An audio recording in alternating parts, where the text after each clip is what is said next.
Google summer of code, ये Google की तरफ से एक ऐसी अपॉर्चुनिटी जो अगले 6 महीनों में आपकी लाइफ बदल सकती है। चाहे आप कॉलेज में हो, ग्रेजुएशन कर चुके हो या फिर आपका कोई टेक्निकल बैकग्राउंड ही ना हो, तो भी आप इसमें पार्टिसिपेट कर सकते हो। इस प्रोग्राम में आपको 2.5 लाख तक का स्टाइपेंड मिलेगा। मतलब फाइनली आप अपने पैसों से आईफोन, मैकबुक ले सकोगे, अपने पेरेंट्स को फाइनेंशियली सपोर्ट कर सकोगे। But this is just the cherry on the top. इसका रियल बेनिफिट है कि आप ग्लोबल ऑर्गेनाइजेशन के साथ उनके रियल प्रोजेक्ट्स पे काम करोगे। आप काम करोगे इंडस्ट्री एक्सपर्ट्स के साथ। आपके मेंटर्स होंगे मेरे जैसे टॉप सीनियर इंजीनियर्स। सोचो इससे आपके कनेक्शंस कितने स्ट्रांग बनेंगे और आपके करियर को कितना बूस्ट मिलेगा। एंड नॉट ओनली दैट, आपको जो जीसॉक सर्टिफिकेशन मिलेगी वो एम्प्लॉयर्स को क्लियरली बताएगी कि आपने कॉम्प्लेक्स प्रोजेक्ट पे काम किया है, आपको टीम के साथ कोलैबोरेट करते आता है और आपने ओपन सोर्स कॉन्ट्रीब्यूशंस भी की है, जिससे आपके एक अच्छी जॉब मिलने के चांसेस बहुत बढ़ जाते हैं। And the best part is, इसके लिए you don't have to be a coding genius और बी फ्रॉम एन आईआईटी। तो ये एक्सक्यूजेस मत बनाना कि भैया मैं तो टियर 3 कॉलेज से हूँ, मुझे ओपन सोर्स का नॉलेज ही नहीं है, क्योंकि गूगल खुद कहता है this program is for beginners to open source. और इसमें कॉलेज, सीजीपीए, डिग्री, ब्रांच कुछ मैटर नहीं करता। तो मैटर करता क्या है?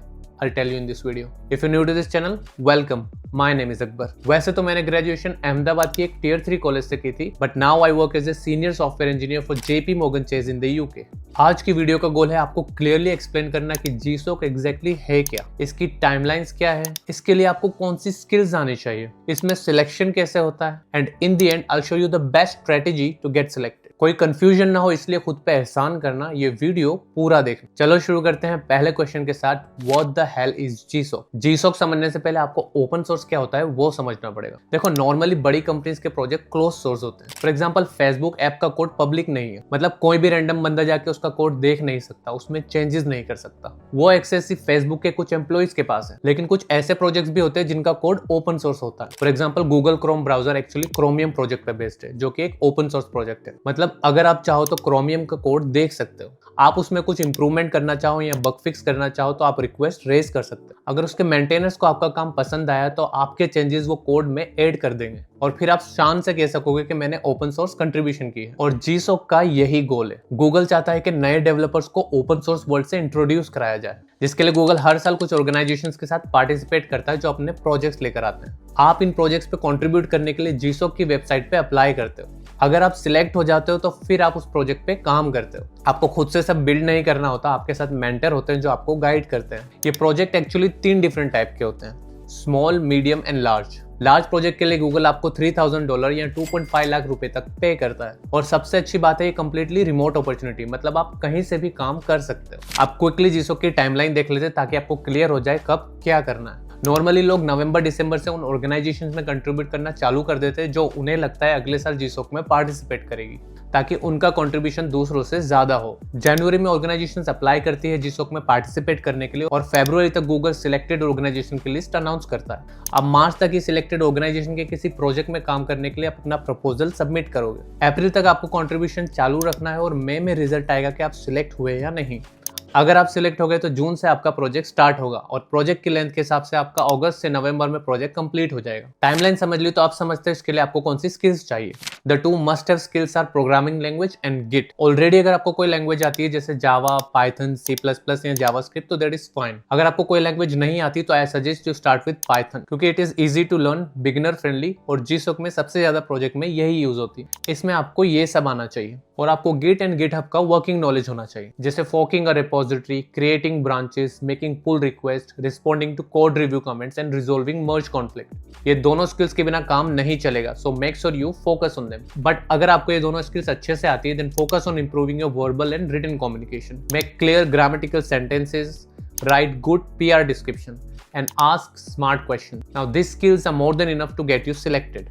बट सिलेक्शन प्रोसेस क्या है इसका और वो किन फैक्टर्स पर डिपेंड करता है। आप सिलेक्ट होंगे या नहीं डिसाइड करेगी वो ऑर्गेनाइजेशन जिसके प्रोजेक्ट के लिए आपने अप्लाई किया है। और ये डिसीजन लिया जाता है 4 फैक्टर्स पर। नंबर 1, योर कॉन्ट्रीब्यूशन, आपके कितने पुल रिक्वेस्ट मर्ज हुए हैं और उनकी क्वालिटी कैसी। नंबर 2 इज योर प्रपोजल, आपके प्रपोजल की राइटिंग क्वालिटी कैसी है। इम्प्लीमेंटेशन प्लान जो आपने दिया है वो कितना फिजिबल है। नंबर 3 इज कम्युनिटी इंटरेक्शन, आप उस कम्युनिटी से कितना इंटरेक्ट करते हो, क्या आप राइट क्वेश्चन पूछते हो और दूसरों की कितनी हेल्प करते हो। And number 4 is technical fit, क्या आपके पास रिक्वायर्ड स्किल्स है एंड क्या आपने पहले ऐसा कुछ काम किया है। ये चारों में से कंट्रीब्यूशन और कम्युनिटी इंटरेक्शन सबसे ज्यादा इंपॉर्टेंट है। लेकिन एक और चीज जो आपके सिलेक्शन के चांसेस को बढ़ा सकती है वो है आपका प्रपोजल। अब जीसॉक में अप्लाई करना है या कहीं भी आपको कंट्रीब्यूशन प्रेजेंट करना है, आपको चाहिए होता है एक सॉलिड प्रेजेंटेशन। हर टेक स्टूडेंट को पीपीटी बनानी ही पड़ती है, चाहे वो प्रोजेक्ट हो या फाइनल ईयर प्रेजेंटेशन। बट मुझे तो ये बहुत बड़ा हेडेक लगता है। मुझे लगता है I'm wasting time that can be used somewhere else, and that is where our savior, this video sponsor Voxtex comes in. Voxtex basically एक next gen AI presentation tool है जो quickly professional looking on brand presentation create कर देता है। I'll be really honest, I personally used it, really like it, and that's why we're promoting it. Now let me show you Voxdex AI को use कैसे करना है। Simply अपने browser में जाओ, Voxdex AI सर्च करो और पहले लिंक पे क्लिक करो।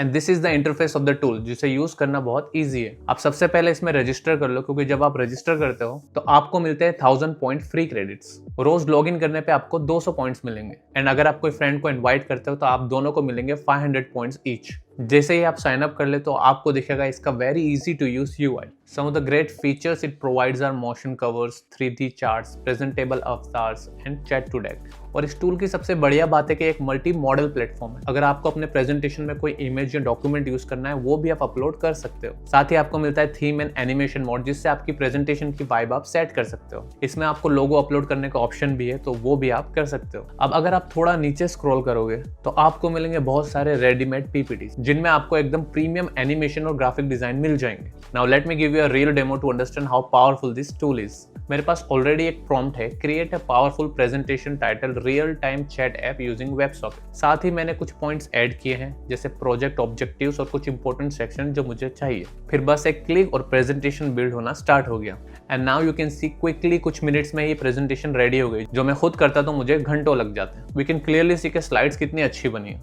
फर्स्ट पेज परफेक्टली टाइटल्ड है, रियल टाइम चैट है। दूसरे पेज को 3 सेगमेंट्स में डिवाइड किया गया है, फ्रंट एंड, बैक एंड और डेटाबेस, सब अपने यूनिक लोगोस के साथ। And the architecture diagram with client 1, client 2, web server, socket connection, सब कुछ एकदम क्लियरली रिप्रेजेंट किया गया है। इवन की सॉकेट इवेंट्स और एग्जांपल कोड भी दिया है। This is really great and ready to use PPT. अगर आपको भी प्रेजेंटेशन बनाने हैं तो go and check out Voxdex AI। इसका लिंक आपको डिस्क्रिप्शन में मिल जाएगा। Now let's talk about the best strategy to get selected. आपको ये 5 स्टेप फॉलो करना है। Step 1, choose your organisation smartly. ये जितनी जल्दी करोगे उतना बेटर है, आइडियली नवंबर में ही। आपको 2 ऑर्गेनाइजेशन सिलेक्ट करना है, क्योंकि इट इज पॉसिबल कि अगर आप एक ही सिलेक्ट करो और वो इस बार जीसॉक में ना आए। एंड राइट अप्रोच से 2 ऑर्गेनाइजेशन सिलेक्ट करोगे तो उनमें से एक तो आ ही जाएगी। आप चाहो तो 3 भी सिलेक्ट कर सकते हो, but it may be an overkill. इससे फायदा कम होगा और नुकसान ज्यादा। आप क्वालिटी वर्क 3 जगह एक साथ नहीं कर पाओगे। Okay, now let me show you how to choose the right organisation. सबसे पहले आपको गूगल करना है जीसॉक ऑर्गेनाइजेशंस, और आप ये वेबसाइट जो आएगी gsocorganization.dev, उस पर क्लिक करना है। तो यहाँ आपको प्रीवियस ऑर्गेनाइजेशंस दिख जाएगी जो पिछले सालों में जीसॉक में पार्टिसिपेट करी है।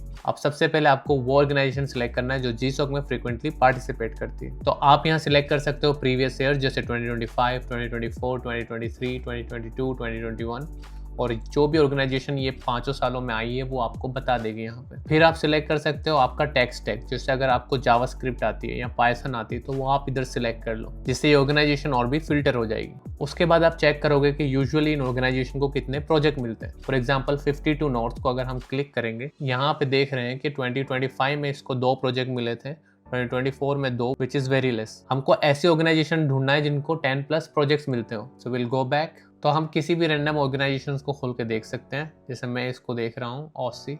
अब ये ऑसी पे देखोगे तो आप 2025 में 21 प्रोजेक्ट्स थे, 2024 में 18 प्रोजेक्ट्स थे।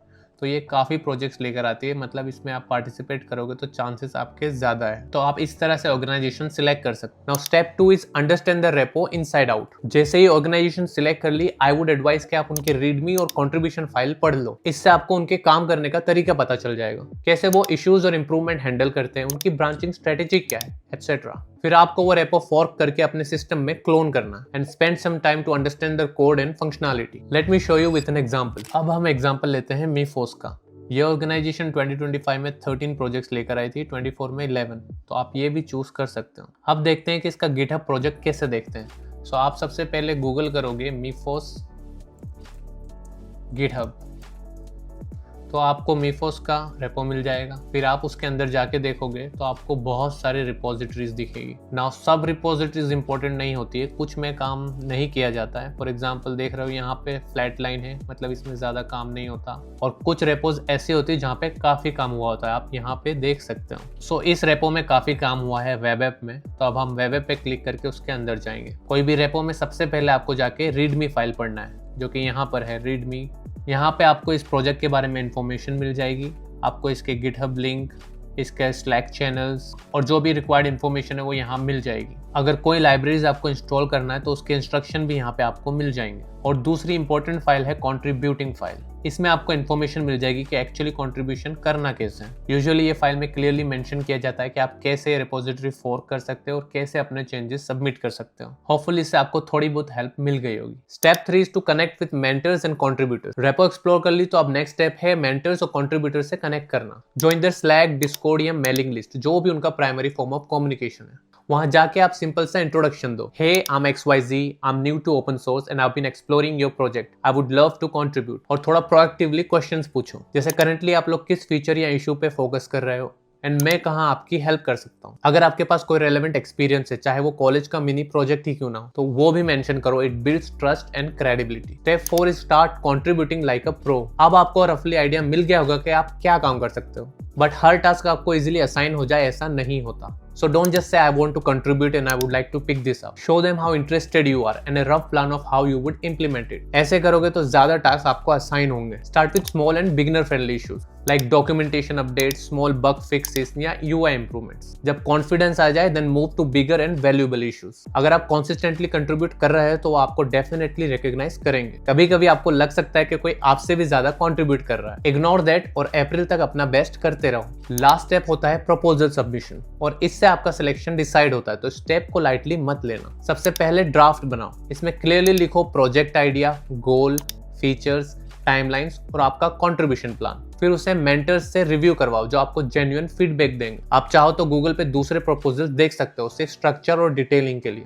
एक अच्छा प्रपोजल क्लियरली बताता है कि आप क्या करोगे और कैसे करोगे। प्रपोजल जितना डिटेल्ड और रियलिस्टिक होगा उतना ही मेंटर को पसंद आएगा। और हाँ, प्रपोजल डेडलाइन के एक दिन पहले मत भेजना। रिव्यू और फीडबैक के लिए टाइम दो और सब कुछ सही गया तो आपको गोल्डन अपॉर्चुनिटी मिलेगी GSOC में पार्टिसिपेट करने की। And the great thing is there is no downside at all. अगर आपका सिलेक्शन नहीं भी हुआ तो भी आपके ओपन सोर्स कंट्रीब्यूशन एक बैज ऑफ ऑनर है। ये चीज आपके रेज्यूमे को क्रेडिबिलिटी देती है। Companies love seeing real world project work. तो आपको एक गोल्डन अपॉर्चुनिटी मिल रही है जीरो रिस्क के साथ। तो यार अब ट्राई नहीं करोगे तो कब करोगे? अगर आप जेन्युइनली GSOC में इंटरेस्टेड हो और एक बडी या ग्रुप ढूंढ रहे हो साथ में काम करने के लिए, तो इस चैनल की कम्युनिटी पे पोस्ट कर दो लुकिंग फॉर अ GSOC बडी। ये नेटवर्किंग से आपको काफी फायदा हो सकता है। और अगर आप मेरी तरह एक सॉफ्टवेयर डेवलपर बनना चाहते हो तो ये वीडियो जरूर देखना। दुआ करता हूँ आप कामयाब हो। Thank you so much for watching. See you in the next one.